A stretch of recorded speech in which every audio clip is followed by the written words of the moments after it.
खबर वही सलमान रुश्दी की जिनके ऊपर जानलेवा हमला हुआ। इतना खतरनाक कि बचने की कोई उम्मीद नहीं, लेकिन संयोग है या जीने की चाहत है, प्रबल इच्छा है, कहीं ना कहीं अफर्मेशन है, जो भी है वो व्यक्ति अभी भी जीवित है। क्या होगा न जाने। वेंटिलेटर पर अभी भी सांसें चल रही हैं, धड़कनें धड़क रही हैं। नमस्ते, अजय साहनी स्टार हूँ, रियल रिपोर्टर न्यूज़ के आपके पेज पे आप सभी का स्वागत करता हूँ और अपने YouTube channel real reporter news star पर भी अभिनंदन।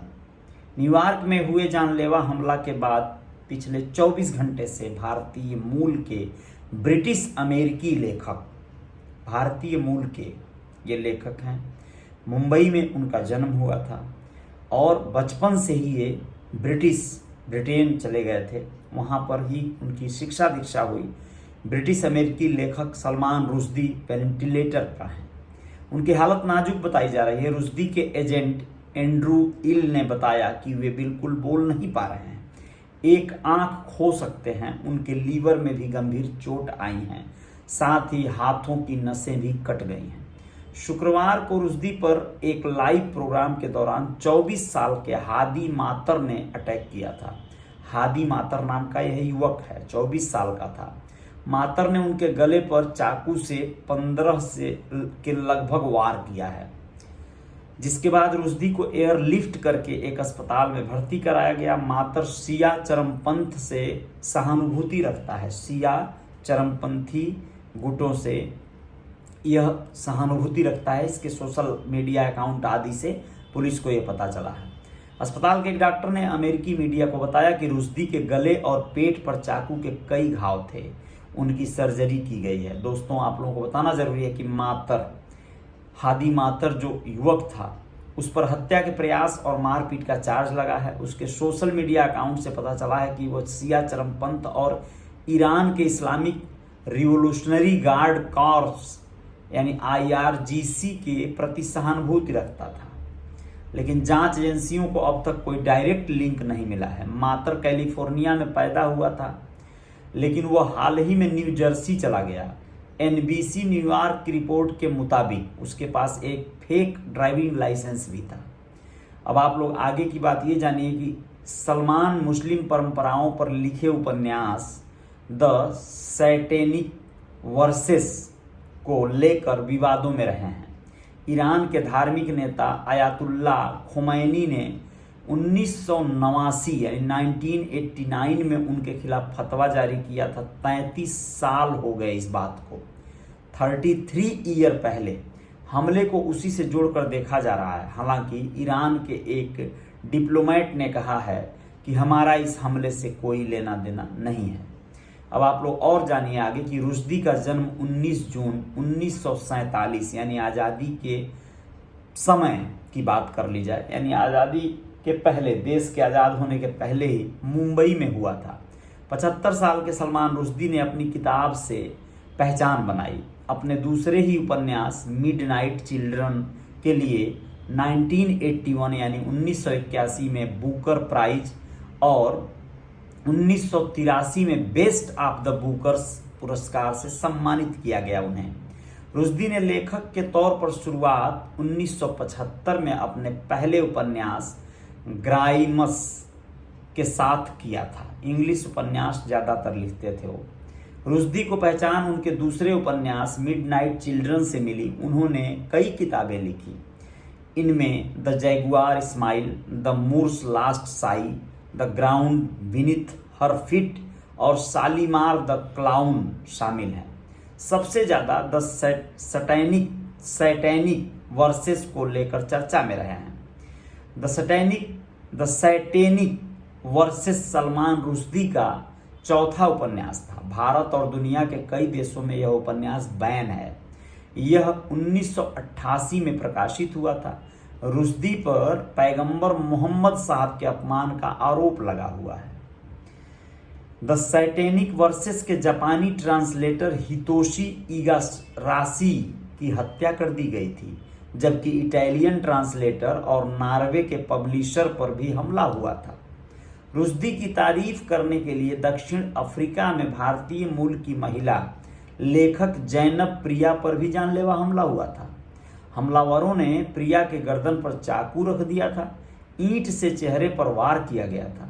पिछले साल एक इंटरव्यू में रुश्दी से जब पूछा गया कि उनकी ज़िंदगी अब कैसी चल रही है, तो उन्होंने कहा था, जाने दीजिए, मुझे तो अपनी ज़िंदगी जीना ही है।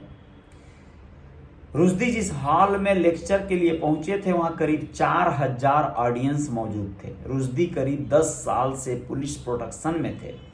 1998 में तब के ईरानी राष्ट्रपति मोहम्मद खातमी ने कहा, अब हम रुश्दी को कत्ल किए जाने का समर्थन नहीं करते।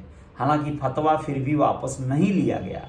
रुश्दी ने इस बारे में एक संस्मरण जोसेफ एंटन भी लिखा। इसके बाद से रुश्दी न्यूयॉर्क में सुकून की जिंदगी गुजार रहे थे। 2019 में उन्होंने अपने नए उपन्यास क्विहोते लिखा। रुश्दी अफेयर्स को लेकर भी काफ़ी चर्चा में रहे हैं। वे 4 शादियां कर चुके थे। जन्म के कुछ समय बाद ही ब्रिटेन चले गए थे। इंग्लैंड के रग्बी स्कूल में उन्होंने प्राइमरी की पढ़ाई की। बाद में कैम्ब्रिज यूनिवर्सिटी में इतिहास से ग्रेजुएशन किया। साहित्यकार बनने से पहले एड एजेंसी में कॉपी राइटर का भी काम कर चुके हैं। क्लेरिसा लॉर्ड, ये शादी उनकी 1976 यानी 1976 में हुई थी और तलाक हो गया था 1987 में। 11 साल बाद उनकी पहली शादी की तलाक हो गई। मैरियाने विगिंस, ये दूसरी पत्नी बनी। शादी हुआ 1988 में यानी 88 में, तलाक के 1 साल बाद। फिर इनका जो तलाक हो गया उस महिला से भी 1993 में यानी 93 में। यह शादी उनकी लगभग 5 साल चली। एलिजाबेथ वेस्ट से इनकी शादी फिर ये किए 1997 में। तलाक हो गया 2004 में, यानी ये शादी उनकी लगभग 7 साल चली। इसके अलावा बॉलीवुड अभिनेत्री रिया सेन के साथ भी उनके अफेयर की खबरें बरकरार रहीं।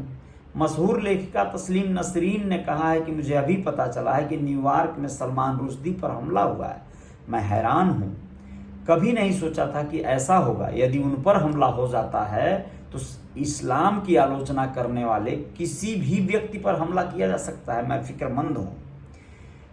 अभी एक दूसरी और भी लेखक हैं, अमेरिकी लेखक स्टीफन किंग ने भी अपनी प्रतिक्रिया दी। उन्होंने लिखा, मुझे उम्मीद है कि सलमान रुश्दी ठीक हैं। वहीं भारतीय लेखक अमिताभ घोष ने लिखा, न्यूयॉर्क में एक भाषण कार्यक्रम में सलमान रुश्दी पर हमला किया गया है। मैं यह सुनकर डर गया हूँ। उनके जल्द ठीक होने की कामना करता हूँ। अब आप लोग सोच सकते हैं, समझ भी सकते हैं कि ये कितना खतरनाक और कितना डेंजर मामला है। या इस तरह के मामले, इस तरह के हालात अगर देश में आते हैं, होते हैं, तो आप लोग सोचें जरा कि कितनी भयावह स्थिति है ये कितनी बड़ी बात है, कितना मतलब एकदम डरा देने वाला ये मैटर है। भारतीय मूल के मशहूर लेखक सलमान रुश्दी, जैसा भी है, इनका जीवन का और भी कुछ पल जो है वो बताया जा सकता है या समझाया जा सकता है। बस इस तरह से कि यह जो है इनकी फिल्में, कई एक जो है जो उपन्यास हैं काफ़ी वायरल और सुर्खियों में रहे हैं।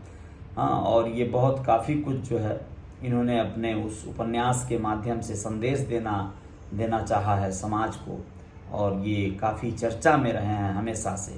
तो इनका जीवन काफ़ी एकदम अलग तरह का रहा। इनकी चौथी वाइफ पद्म लक्ष्मी नाम से एक महिला हैं, वो थी, और ये भी एक तरह से लेखिका ही थी।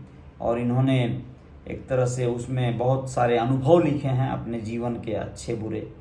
तो खैर, ये कलाकार या लेखक या इस तरह के जो लोग हैं, ज़रूरी नहीं है कि इनका जीवन बड़ा बेहतर है, इनका जीवन शैली बेहतर है, लेकिन कहीं ना कहीं इस तरह के जो हमले हैं वो तो कतई बेहतर नहीं है।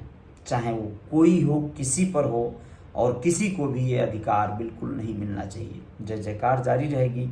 आप लोग अपना ख्याल रखिएगा। आगे एक और खबर लेकर उत्तर प्रदेश से आते हैं, जोरदार है, सुनना चाहिए आप सबको। जय हिंद, जय भारत।